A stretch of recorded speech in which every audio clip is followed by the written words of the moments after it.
மே 24 தமிழக தினசரிகளில் வந்த செய்தி தமிழக மக்களை பரபரப்படையச் செய்தது. 6 கொலைகளைச் செய்த ஆட்டோ சங்கர், தோண்ட தோண்ட பிணங்கள். Hey guys, welcome back to my channel and my name is Anish Barman. এটা আমার সেকেন্ড ভিডিও। তো সময় না নষ্ট করে মেন টপিকে আসি। এই 1980s যে সময় চেন্নাইকে মাদ্রাজ বলা হতো, সে সময় একটি অটো মানুষের মৃত্যুর কারণ হয়ে ওঠে। মানুষ রাস্তায় বেরোতে ভয় পেত। আমি যার ব্যাপারে কথা বলছি সে Indian top serial killer auto Shankar.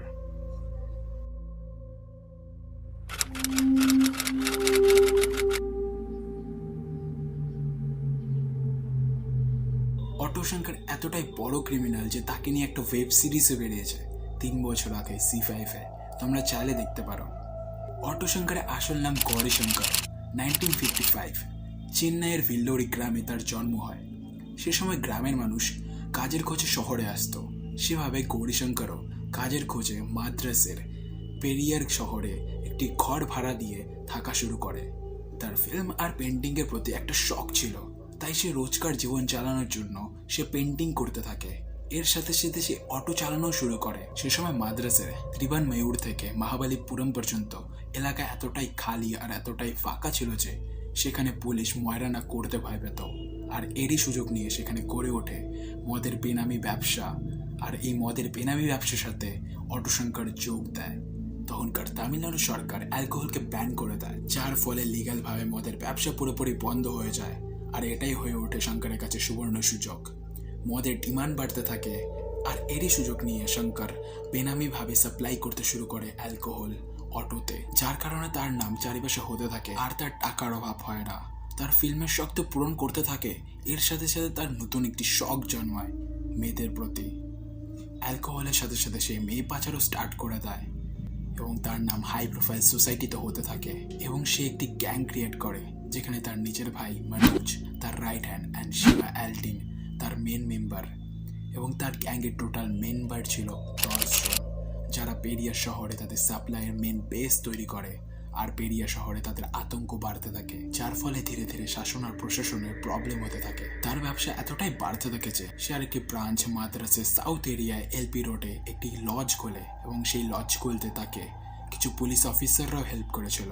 এবং সেই লজে মেয়েদের দেহ ব্যবসা থেকে শুরু করে নানান বেনামি কাজ হতো। তারপর গৌরী শঙ্করের নাম বড় বড় অফিসার্স, রাজনৈতিক নেতারাও জানতে শুরু করে, কারণ তাদের ডিমান্ড অনুযায়ী মেয়ে আর অ্যালকোহল গৌরী শঙ্কর সাপ্লাই করত। তার ফিল্ম আর পেন্টিং এর শখ তো ছিলই, এর সাথে সাথে তার মেয়েদের রেপ এবং মলেস্ট করার ইচ্ছাও জাগতে থাকে, যার কারণে সে 9 জন টিনেজ মেয়েকে রেপ করে তাদের মেরে তাদের ডেড বডিকে বঙ্গোপসাগরে ফেলে দেয়। গৌরী শঙ্কর এতটাই বড় হয়ে যায় যে সে ভাবতে শুরু করে মাদ্রাজ শহরে সে যা কিছু করতে পারে এবং তাকে বলার মতন কেউ নেই, তাকে আটকানোর মতন কেউ নেই।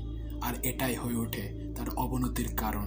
1987 পুলিশের রেকর্ড অনুযায়ী ললিতা শঙ্কর শঙ্করের ফার্স্ট ভিকটিম, যাকে এতটাই টর্চার করতো যে সে সেখান থেকে পালায় একজন সাথী সুধালাল সুধুর সাথে, কিন্তু তারা বাঁচতে পারে না।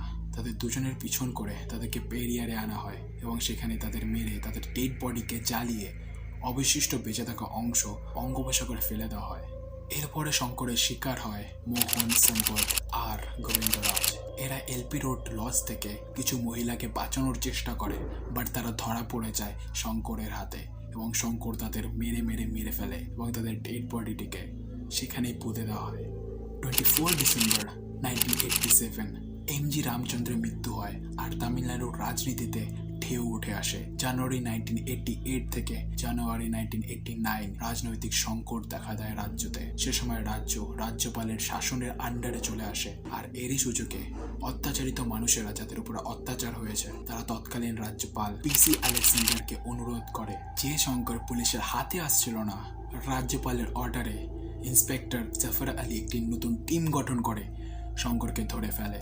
শঙ্করের ধরা পড়ার খবর চারিদিকে আগুনের মতো ছড়িয়ে পড়ে এবং সে সময় মিডিয়া গৌরী শঙ্করকে একটি নতুন নাম দেয়, অটো শঙ্কর। যেসব পুলিশ অফিসাররা গৌরী শঙ্করকে হেল্প করেছিল তার কাজে, তাদেরকে সাসপেন্ড করা হয় এবং গৌরী শঙ্করকে মাদ্রাজ জেলে পাঠানো হয়। কিন্তু সেখান থেকে সে 1919 পালিয়ে যায়। সেখান থেকে তাকে পালাতে জেলের 3 জন কর্মী হেল্প করেছিল।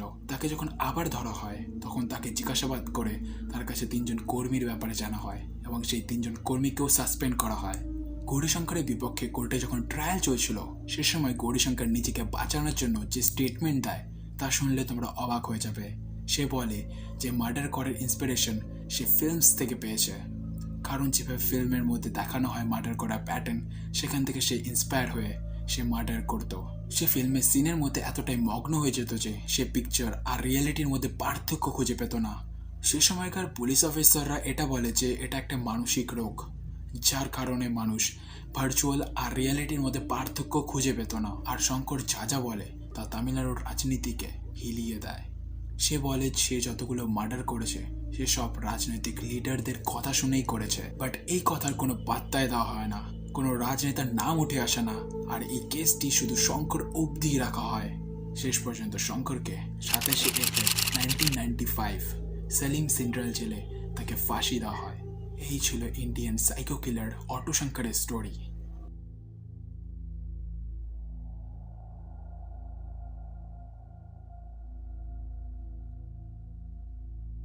ভিডিওটি কেমন লাগলো কমেন্টে অবশ্যই জানিও। ভিডিওটি ভালো লেগে থাকলে লাইক, শেয়ার এন্ড সাবস্ক্রাইব করতে একদমই ভুলো না। দেখা হচ্ছে আরেকটি নতুন ভিডিওতে।